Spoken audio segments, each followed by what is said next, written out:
വാർത്തകൾ വിശദമായി. മ്യാൻമർ തീരത്തിനടുത്ത് ബംഗാൾ ഉൾക്കടലിൽ റോഹിംഗ്യൻ അഭയാർത്ഥികൾ സഞ്ചരിച്ച 2 ബോട്ടുകൾ മറിഞ്ഞു. അപകടത്തിൽ 500-ലധികം പേർ മരിച്ചതായി റിപ്പോർട്ടുകൾ. മ്യാൻമറിലെ രാഖൈൻ തീരത്തു നിന്നും ബംഗ്ലാദേശിലെ അഭയ കേന്ദ്രങ്ങളിൽ നിന്ന് യാത്ര തിരിച്ച 2 ബോട്ടുകളാണ് അപകടത്തിൽപ്പെട്ടതെന്നാണ് വിവരം. മേഖലയിൽ അടുത്ത കാലത്തുണ്ടായ ഏറ്റവും വലിയ സമുദ്ര ദുരന്തങ്ങളിൽ ഒന്നാണിതെന്ന് ഐക്യരാഷ്ട്രസഭ അറിയിച്ചു. ജീവഹാനിയിൽ തങ്ങൾ ഗുരുതരമായ ആശങ്ക രേഖപ്പെടുത്തുന്നതായി അന്താരാഷ്ട്ര കുടിയേറ്റ സംഘടനയും ഐക്യരാഷ്ട്രസഭയുടെ അഭയാർത്ഥി ഹൈക്കമ്മീഷനും അറിയിച്ചു. ജൂലൈ ആദ്യവാരം നടന്ന ദാരുണമായ അപകടത്തിൽപ്പെട്ട ബോട്ടുകളിൽ ഉണ്ടായിരുന്നവരുടെ കൃത്യമായ വിവരങ്ങൾ ലഭ്യമല്ല. കനത്ത കാലവർഷവും മോശം കാലാവസ്ഥയുമാണ് അപകടത്തിന് കാരണമായതെന്നാണ് വിവരം.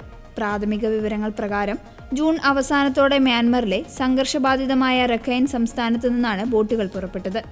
അയൽ രാജ്യമായ ബംഗ്ലാദേശിലെ അഭയാർത്ഥി ക്യാമ്പുകളിൽ നിന്നുള്ളവരും യാത്രക്കാരിൽ ഉൾപ്പെടുന്നുവെന്നാണ് വിവരം.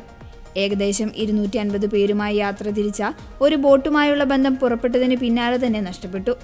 മറ്റൊന്ന് ഏകദേശം 280 യാത്രക്കാരുമായി ജൂലൈ 8-ന് മ്യാൻമറിലെ അയർവാടി തീരത്ത് മറിഞ്ഞതായാണ് കരുതപ്പെടുന്നത്.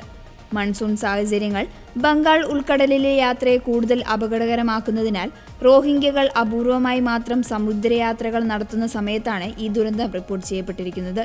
പ്രദേശത്തെ കനത്ത മഴയും വ്യാപകമായ വെള്ളപ്പൊക്കവും യാത്രയെ കൂടുതൽ അപകടത്തിലാക്കിയിരിക്കുകയാണെന്നും UN ഏജൻസികൾ നിരീക്ഷിച്ചു.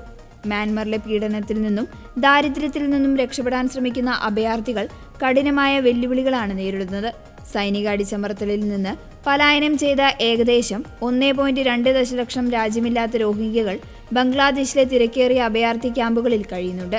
മ്യാൻമറിൽ തുടരുന്നവർ സഞ്ചാര സ്വാതന്ത്ര്യത്തിനും അടിസ്ഥാന സേവനങ്ങൾക്കും കടുത്ത നിയന്ത്രണങ്ങൾ നേരിടുന്നു. പലരും തടങ്കൽ പാളയങ്ങളിൽ കഴിയാൻ നിർബന്ധിതരാകുന്നു. ബംഗാൾ ഉൾക്കടലിലെയും ആൻഡമാൻ കടലിലെയും ഈ റൂട്ട് കഴിഞ്ഞ വർഷങ്ങളിൽ കുട്ടികളും ഗർഭിണികളും ഉൾപ്പെടെ ആയിരക്കണക്കിന് റോഹിംഗ്യകളുടെ ജീവൻ അപഹരിച്ചിട്ടുണ്ട്. UNHCRന്റെ കണക്കനുസരിച്ച് 2025-ൽ 6500-ലധികം റോഹിംഗ്യകൾ അപകടകരമായ സമുദ്രയാത്രകൾക്ക് ശ്രമിച്ചിട്ടുണ്ട്. ഇതിൽ 900 പേർ മരിക്കുകയോ കാണാതാവുകയോ ചെയ്തിട്ടുണ്ട്. ഇത് അത്തരം യാത്രകളുടെ ചരിത്രത്തിലെ ഏറ്റവും മാരകമായ വർഷമായി രേഖപ്പെടുത്തപ്പെട്ടു. ലോകത്തിലെ പ്രധാന അഭയാർത്ഥി സമുദ്രയാത്രകളിൽ ഏറ്റവും കൂടുതൽ മരണനിരക്ക് ഇപ്പോൾ ഈ റൂട്ടിലാണെന്ന് ഏജൻസി പറയുന്നു.